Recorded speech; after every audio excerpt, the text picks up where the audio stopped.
The dim moonlight covered the small town of Hollow Creek, where the surrounding mountains stood like walls holding back the darkness.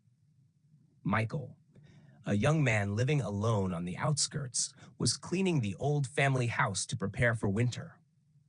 The wind whistled through the cracks in the doors, carrying the musty smell of decay and dry leaves scraping against the windows, producing an eerie sound that made Michael's heart race. The house, once the residence of Michael's grandfather, now held only aged walls, speckled with moss. Each step Michael took on the wooden floor creaked, echoing through the house like the sigh of a forgotten spirit. Michael paused, sensing the heavy atmosphere, as if something was watching him.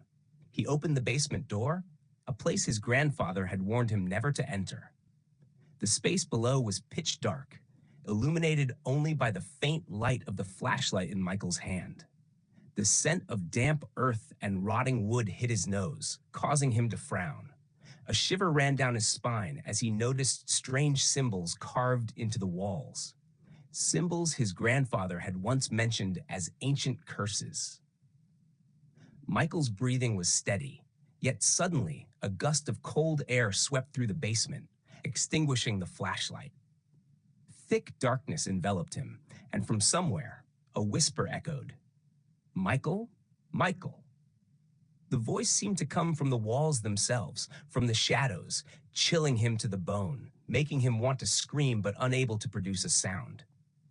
Michael stepped back and stumbled upon an old diary. Opening it, he realized it was his grandfather's journal, recording the malevolent entities once sealed in the house. The twisted, sometimes distorted handwriting reminded Michael of an ancient power that his family had hidden for years. The more he read, the stronger the strange pull into the basement's darkness. Suddenly, a fleeting figure, human-like but distorted, appeared at the far end of the basement. Michael startled and stepped back, but the darkness surged forward, the cold wind whipping around. He felt as if something was trying to pull him down, as though the house itself were alive and breathing. Michael struggled to escape, but each step felt gripped by the shadows. A loud thud upstairs made Michael spin around. The darkness receded, yet the feeling of being watched persisted. He hurriedly climbed the stairs, flung open the front door, and bolted outside, gasping in the bone-chilling night air. The house stood silent, but invisible eyes seemed to follow Michael's every move. The next day, townspeople discovered Michael dead in the house, and the news spread quickly.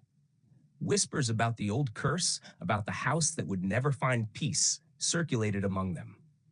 A week later, Detective Harris, an experienced police officer, was sent to Hollow Creek to investigate Michael's mysterious death. On his first night, Harris drove to the house, sensing the unusual. The wind cut sharply, streetlights flickered, casting long shadows that seemed to dance. Stepping out of the car, Harris approached the abandoned house. The silence was so profound he could hear the crunch of snow beneath his shoes. The smell of mildew and decay rose, mingling with the icy air, giving him goosebumps. He entered, flashlight sweeping over walls covered in strange symbols. Each footstep echoed on the rotting wooden floor, the creak sounding like sighs from the past. He followed Michael's blood trail down into the basement. The air was thick and cold, the darkness dense, and Harris felt someone watching him. A whisper echoed from somewhere. "Harris? Harris?" His heart pounded, but his police experience kept him calm. Inside the basement, Harris found Michael's diary. The final entries recorded the darkness moving just out of sight, whispers calling Michael into the night. The writing was chaotic, as if Michael had panicked in his last days. A thud upstairs made Harris spin around. Flashlight beams swept the room but found nothing.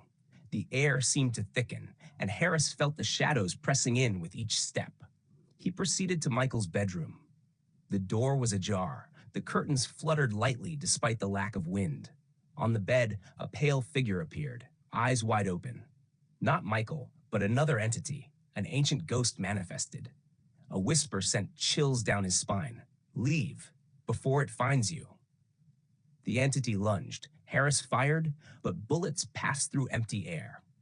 He rushed down the stairs, slamming the basement door behind him. Outside, Harris gasped in the snow. He knew he had to uncover the cause of Michael's death, but the house seemed to resist every move.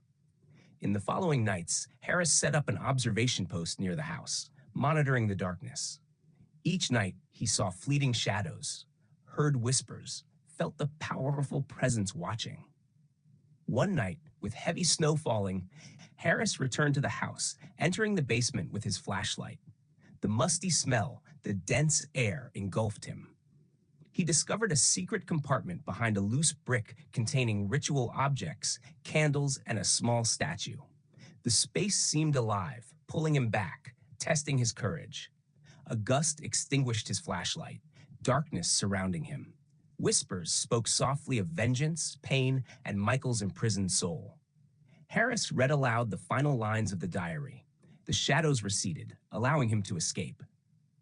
The next day, Harris researched Maplewood's history, discovering the town had once been a site of ancient magic practices, with unexplained deaths and entities demanding souls in exchange for power. Harris realized Michael had touched something ancient, a power his family had hidden. Returning to Hollow Creek, Harris prepared protective symbols around the house, candles, and salt, entering the home. The wind whistled, distant wails echoed. He stood at the door, flashlight and diary in hand, voice firm. "I will not leave until I uncover the truth." The darkness swirled violently, the house creaking as if alive. Harris entered the basement, feeling invisible eyes tracking him. For hours, he searched for clues about Michael's final days, piecing together events, rituals, and entities. The entity grew stronger, almost tangible, sensing resistance.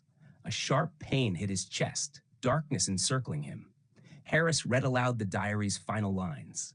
The shadows froze. Harris sprinted up the stairs, the entity's roar reverberating throughout the house. Outside, Harris collapsed in the snow, gasping. The house stood still, but whispers lingered, promising revenge. Harris knew he survived, but the entity was not defeated. Michael's death was only the beginning. The line between life and death had blurred. As he drove away, the diary on the passenger seat, Harris sensed eyes watching. Shadows lurked along the trees lining Hollow Creek. He gripped the wheel tightly, whispering, "This is not over. Not ever."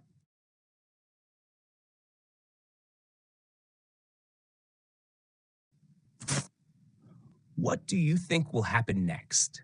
Will Harris be able to face the ancient entity, or will Michael appear in another form? Leave your ideas in the comments, and I'll pick the best ones to continue with part 3.